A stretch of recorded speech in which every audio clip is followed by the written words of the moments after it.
మా తమ్ముడు ఫోన్ చేశాడు. నా మేనల్లుడికి పెళ్లి కుదిరిందంట. అవునా? ఫ్లాట్ ఏదో కొంటానన్నాడు. వాస్తు కన్స్ట్రక్షన్ లాంటివి ఎన్ని చూడాలి?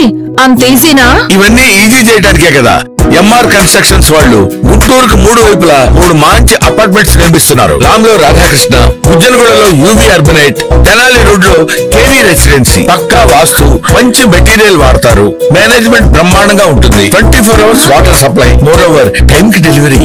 బావా, నువ్వు చెప్పిన చోట ఫ్లాట్ కొన్నాను, అది చెప్దామని వచ్చాను. ఎంఆర్ కన్స్ట్రక్షన్స్ మీ ఇంటిని అందంగా నిర్మిస్తాం. బ్రహ్మానందం చెప్తున్నాడని కాదు, అపార్ట్మెంట్ కు వచ్చి మోడల్ ఫ్లాట్ చూసుకుని బ్రహ్మాండంగా ఉందంటేనే కొనండి.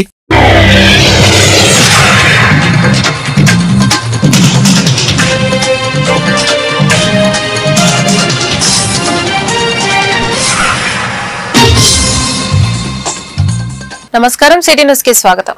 ఈనాటి వార్తా విశేషాలు. ఆపరేషన్ సింధూర్ విజయవంతంగా నిర్వహిస్తున్నందుకు భారత సైన్యాన్ని ఏలూరు నగరంలోని ఎక్స్ సర్వీసెస్ అసోసియేషన్ అభినందించారు. ఏలూరు నగరంలోని అసోసియేషన్ లో ఈ రోజు విలేకరుల సమావేశం జరిగింది. ఈ సందర్భంగా ఎక్స్ సర్వీస్ మెన్ ఉద్యోగుల సంఘం అధ్యక్షుడు కె భాస్కరరావు మాట్లాడుతూ భారతదేశంలో ఆపరేషన్ సింధూర్ ద్వారా జరుగుతున్న పరిణామాలు అందరికీ తెలిసినవేనని, అయితే పాకిస్తాన్ ఆధ్వర్యంలో నిబంధనలకు విరుద్ధంగా భారతదేశంలోని వివిధ ఆలయాలు, నగర పౌరుల మీద దాడి చేయడం అమానుషమని ఆవేదన వ్యక్తం చేశారు. భారత సైన్యం తీసుకునే ప్రతి నిర్ణయం సమర్థనీయమని హర్షం వ్యక్తం చేశారు.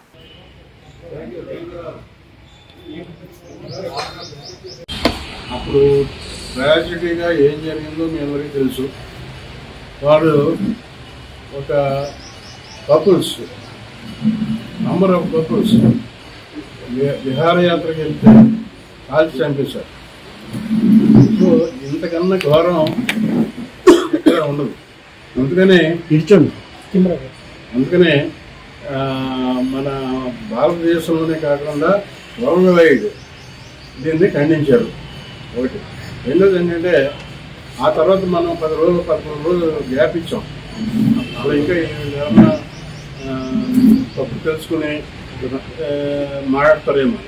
వాళ్ళు తప్పు తెలుసుకోలేదు సరిగదా, వాళ్ళు ఇంకా నెగిటివ్గా మాట్లాడుతున్నారు.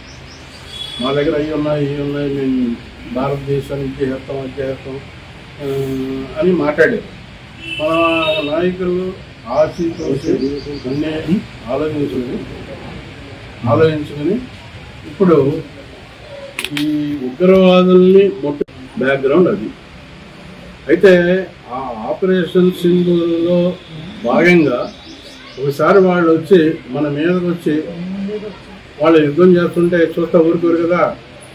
ఇవాళ 2 ఫైటర్ జెట్స్ తెల్లారగట్ల మన చండీగఢ్ ఏరియాలో తిరుగుతున్నాయి. వాళ్ళు వాళ్ళు ఫైర్ చేసేవాళ్ళే, వాళ్ళకి టైం దొరకలా. ఈ లోపల మన వాళ్ళు వాటిని రెండింటిని పేల్చారు. ఆ 2 పైలట్లు కూడా బెయిల్అవుట్ అంటారు వాళ్ళు. ఎందుకంటే ఇక్కడ అంటే క్యాష్ గురించి మాట్లాడడం కాదు, మహమ్మడిన్స్ ఏంటంటే వాళ్ళు అగ్నికి దూరంగా ఉంటారు. చచ్చిపోయారు. వాళ్ళు చచ్చిపోయినప్పుడు చేయరు, అదే దహనం అయ్యి చేయరు. కాబట్టి వాళ్ళు ఏం చేస్తారంటే మేము ఉన్నప్పుడు కూడా అలాగే బెయిల్అవుట్ అయిపోయేవాళ్ళు. ఎమర్జెన్సీగా ఇంకా మనం ఏం చేయలేమనుకుంటే వాళ్ళ స్విచ్ అవుతే కెనపి తీసుకొని బయటకు వచ్చారు. ఆ విధంగా వాళ్ళు ఇద్దరు వెళ్ళిపోయారు.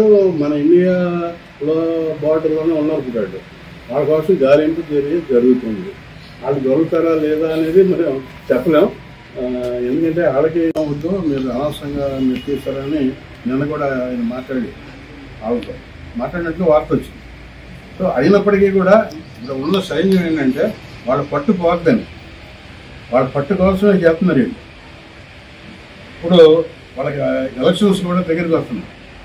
ఆ ఎలక్షన్స్ దగ్గరికి వచ్చినప్పుడు సమస్త సృష్టిని నడిపించే చైతన్య స్వరూపమే భగవత్ తత్వమని శ్రీ శ్రీ శ్రీ త్రిదండి శ్రీమన్నారాయణ రామానుజ చిన్నజీయర్ స్వామీజీ అభిభాషించారు. కలియుగ ప్రత్యక్ష దైవం శ్రీ వెంకటేశ్వర స్వామివారి ఆశీస్సులు ప్రజలందరిపై ఎల్లప్పుడూ ఉండాలని ఆకాంక్షించారు. ఏలూరు నగరంలోని ఆర్ఆర్పేట శ్రీ వెంకటేశ్వర స్వామివారి దేవస్థానంలో సుదర్శన కలశ ప్రతిష్టోత్సవంలో ఆయన ముఖ్య అతిథిగా పాల్గొని క్రతువును ఆధ్యాత్మిక వాతావరణంలో ముందుకు నడిపించారు. ఏలూరు ఎమ్మెల్యే బడేటి చంటి, మీనా దంపతులు, పారడుగు రాజేంద్ర ప్రసాద్, రమాదేవి దంపతులు ఆలయ విమాన సుదర్శన శిఖర ప్రతిష్టాపన కార్యక్రమంలో పాల్గొని ప్రత్యేక పూజా కార్యక్రమాన్ని నిర్వహించారు.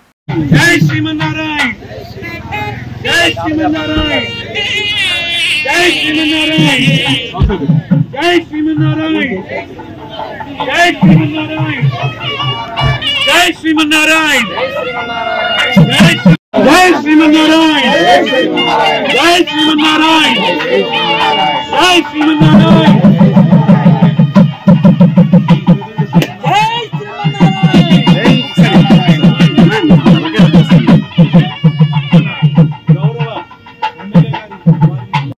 తిరిగి అది ప్రసాదంగా స్వామివారి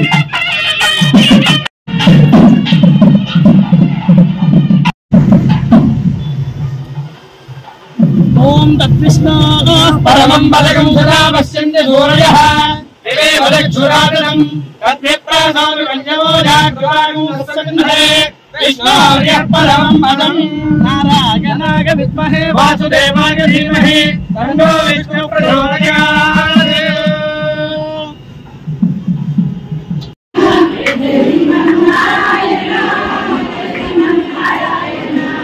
దాన్ని చాలా జాగ్రత్తగా పెట్టాలి. ఆరోగ్యాన్ని చూసేటటువంటి ప్రశ్న లేదు. అందరికీ గాలి ఎట్లా అవసరమో కౌలు రైతులు అన్నదాత సుఖీభావ పెట్టుబడి సాయం వర్తింపచేయడంపై రాష్ట్ర ప్రభుత్వం స్పష్టత ఇవ్వాలని, కౌలు రైతులకు గుర్తింపు కార్డులు మంజూరు చేయకుండా పెట్టుబడి సాయం ఏ విధంగా అందిస్తారని ఆంధ్రప్రదేశ్ రైతు సంఘం జిల్లా కార్యదర్శి కె శ్రీనివాస్ ప్రశ్నించారు. శనివారం అన్నే భవనంలో అన్నదాత సుఖీభావ పెట్టుబడి సాయం కౌలు రైతుల అంశంపై ఆయన మాట్లాడారు. ఈ నెలాఖరు నాటికి రైతులకు అన్నదాత సుఖీభావ పెట్టుబడి సాయం అందిస్తామని రాష్ట్ర ప్రభుత్వం ముఖ్యమంత్రి ప్రకటించారని, వ్యవసాయ శాఖ అందుకు సంబంధించి జాబితాలు సిద్దం చేయాలని ఆదేశించారని గుర్తు చేశారు. అయితే వాస్తవ సాగుదారులైన కౌలు రైతులకు పెట్టుబడి సాయం అందించడంపై రాష్ట్ర ప్రభుత్వం విధి విధానాలు ప్రకటించకపోవడం అన్యాయమన్నారు. ఆంధ్రప్రదేశ్ రైతు సంఘం ఏలూరు జిల్లా కార్యదర్శి. ఇవాళ రాష్ట్ర ప్రభుత్వం అన్నదాత సుఖీభావ పెట్టుబడి సాయం రైతులకు అందిస్తామని చెప్పేసి ప్రకటన చేసింది. అంటే ముఖ్యమంత్రి గారు కూడా స్వయంగా ఈ నెలాఖరు నాటికి అన్నదాత సుఖీభావ పెట్టుబడి సాయం డబ్బులు రైతుల ఖాతాలకు జమ చేస్తామని చెప్పేసి చెప్పారు. అయితే దానికి సంబంధించిన డేటాని ప్రిపేర్ చేయాలని చెప్పేసి మొత్తం వ్యవసాయ శాఖకి ఆదేశాలు ఇచ్చిన పరిస్థితి ఉన్నది. అయితే అన్నదాత సుఖీభావ పెట్టుబడి సాయం సంబంధించిన విధి విధానాలు మనం పరిశీలిస్తే ఎవరికైతే భూమి ఉన్నదో ఆ భూమి ఉన్న యజమానులకి వెబ్లాండ్ ఆధారంగా ఇవాళ అన్నదాత సుఖీభావ పెట్టుబడి సాయం ఇచ్చే పరిస్థితి కనపడతా ఉంది. అయితే ఇవాళ జిల్లాలో ఏలూరు జిల్లా పరిధిలో 100% భూములు సాగు చేస్తుంది కౌలు రైతులు, పేద రైతులు. మరి కౌలు రైతులకి అంటే భూమి లేని కౌలు రైతులకి ఈ అన్నదాత సుఖీభావ పెట్టుబడి సాయం ఎట్లా అందిస్తారనే విషయం మీద ఇవాళ రాష్ట్ర ప్రభుత్వం విధి విధానాలు ప్రకటించకపోవడం చాలా దారుణం, అన్యాయం చెప్పేసి మేము భావిస్తా ఉన్నాం.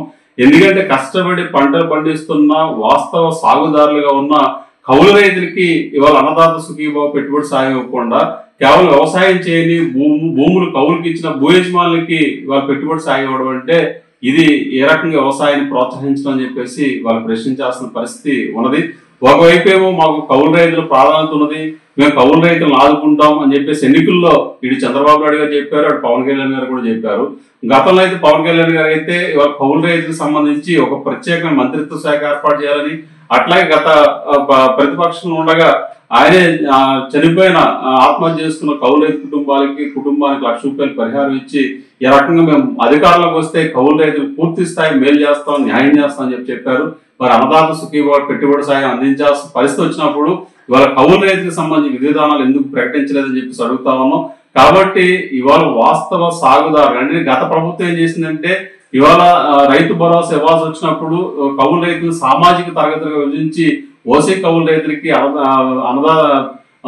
ఏదైతే రైతు భరోసా సాయం అందించలేదు, అట్లాగే ఎస్సీ ఎస్టీ బీసీ మైనార్టీలకు సంబంధించి ఒక భూ యజమాని కింద ఒకరికి మాత్రం ఇచ్చిన పరిస్థితి ఉన్నది. అది కూడా సంపూర్ణంగా అమలు చేసిన పరిస్థితి లేదు. మరి ఈ ప్రభుత్వం రైతు కౌలు రైతు న్యాయం చేస్తుందని చెప్పి ఆశిస్తే ఇంతవరకు కొత్త చట్టం తీసుకురాలేదు, కౌలు రైతు కార్డులు ఇవ్వలేదు, బ్యాంకుల ద్వారా రుణాలు ఇవ్వలేదు. అదేవిధంగా కేంద్ర ప్రభుత్వం ఇస్తున్న ఏదైతే కిసాన్ సమ్మాన్ నిధి పథకం ఉన్నదో అది కౌలు రైతు గుర్తించడం లేదు. ప్రధానంగా కేంద్ర ప్రభుత్వం కౌలు రైతులు గుర్తించడం లేదు. మరి ఇట్లాంటి పరిస్థితుల్లో కేంద్ర ప్రభుత్వం దగ్గరికి వెళ్లి ఒత్తిడి తీసుకొచ్చి కౌలు రైతులు గుర్తించే విధంగా కూడా చర్యలు తీసుకోవాలి. ద్వారకా తిరుమల శ్రీ వెంకటేశ్వర స్వామి వారికి తిరుమల తిరుపతి దేవస్థానం అధికారులు శుక్రవారం పట్టు వస్త్రాలను సమర్పించారు. బ్రహ్మోత్సవాల సమయంలో స్వామి అమ్మవార్లకు తిరుమల తిరుపతి దేవస్థాన పట్టు వస్త్రాలు అందించడం ఆనవాయితీగా వస్తోంది. ఈ క్రమంలో పట్టు వస్త్రాలు తెచ్చిన తిరుమల తిరుపతి దేవస్థాన అధికారులు ముందుగా అర్చకుల వేద మంత్రోచ్చరణ నడుమ ఆలయంలో ప్రదక్షిణ నిర్వహించారు. అనంతరం ఆలయ ఈవో ఎన్వి సత్యనారాయణ మూర్తికి వాటిని అందజేశారు. శ్రీ వెంకటేశ్వర స్వామి వారి వైశాఖ మాస బ్రహ్మోత్సవాన్ని పురస్కరించుకొని ఆలయ తూర్పు రాజగోపుర ప్రాంతంలోని శ్రీవారి కళాతోరణం వేదికపై నిర్వహిస్తున్న సాంస్కృతిక కార్యక్రమాలు చూపురులను అలరించాయి.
ఏలూరు జిల్లాలోని ప్రముఖ పుణ్యక్షేత్రం ద్వారకా తిరుమల శ్రీ వెంకటేశ్వర స్వామి వారికి వైశాఖ మాస కళ్యాణ ఉత్సవాల భాగంగా స్వామివారి ఆలయం ముఖ మండపంలో శ్రీరామ అలంకరణతో భక్తులకు దర్శనమిస్తున్న చిన్న వెంకన్న స్వామివారు అమ్మవార్లు సూర్యప్రభ వాహనంపై అత్యంత వైభవంగా అశ్వ గజలక్ష్మితో స్వామివారి గ్రామోత్సవం జరిగింది. సాంస్కృతిక కార్యక్రమాలు, భరతనాట్య, వివిధ కార్యక్రమాలతో ఆధ్యాత్మిక కార్యక్రమాలు ఏర్పాటు చేసిన దేవస్థానం చైర్మన్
ఏలూరు జిల్లా జంగారెడ్డిగూడెం మండలం గురవాయిగూడెం గ్రామంలో తెల్ల మద్ది చెట్టు త్వరలో స్వయంభువలే వెలిసిన శ్రీ మద్ది ఆంజనేయ స్వామి వారి ఆలయం వద్ద ప్రతి శనివారం నిర్వహించు అభిషేక సేవ సందర్భంగా ఆలయ ముఖ మండపంపై స్వామివారి ఉత్సవమూర్తికి అర్చక స్వాములు శాస్త్రోక్తంగా పంచామృత అభిషేకం నిర్వహించారు. అధిక సంఖ్యలో భక్తులు స్వామివారి దర్శనం చేసుకుని ఈ కార్యక్రమంలో పాల్గొన్నారు.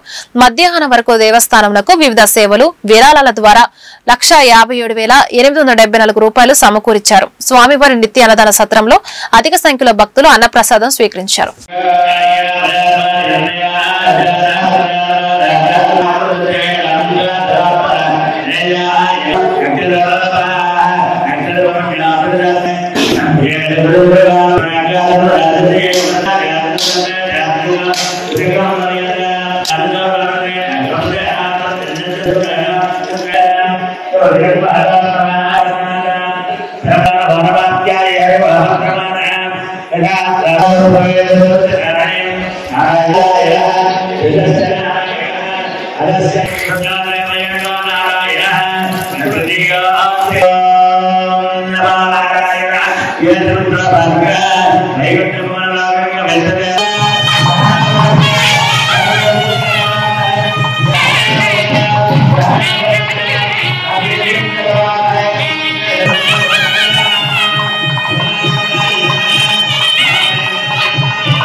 Salam పశ్చిమ గోదావరి జిల్లా భీమవరం పట్టణంలో ఈ రోజు శ్రీ మావుళ్లమ్మ అమ్మవారిని ఇటీవలే రాజ్యసభ సభ్యులుగా ఎన్నికైన శ్రీ పాకా వెంకట సత్యనారాయణ దర్శించుకున్నారు. వీరికి ఆలయ ప్రధాన అర్చకులు బ్రహ్మశ్రీ మద్దిరాల మల్లికార్జున శర్మ పూజలు ఆశీర్వచనాలు నిర్వహించారు. ఆలయ సహాయ కమిషనర్ మరియు కార్యనిర్వహణాధికారి బుద్ధ మహాలక్ష్మి నగేష్ శేషవస్త్ర ప్రసాదాలు ఫోటో అందజేశారు.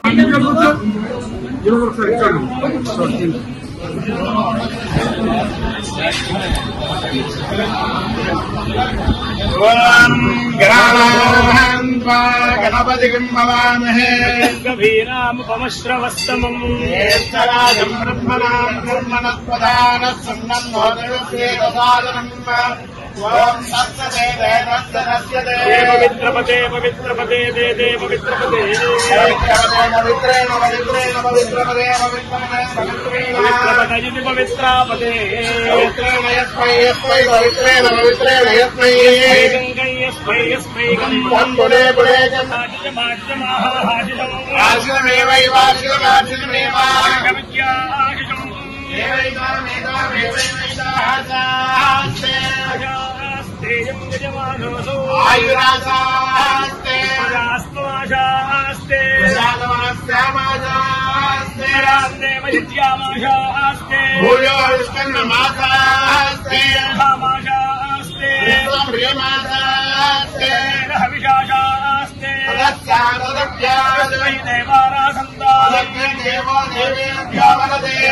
ఏలూరు జిల్లా జంగారెడ్డిగూడెం మండలం లక్కవరం గ్రామంలో ఉపాధి కూలీల మధ్య చింతలపూడి శాసనసభ్యులు రోషన్ కుమార్ పుట్టినరోజు వేడుకలను గ్రామ టీడీపీ అధ్యక్షుడు గద్దే బాబీ అధ్యక్షతన ఘనంగా నిర్వహించారు. ఈ కార్యక్రమంలో టీడీపీ జనసేన బీజేపీ నాయకులు ప్రజలు ఉపాధి హామీ కూలీలు పాల్గొన్నారు.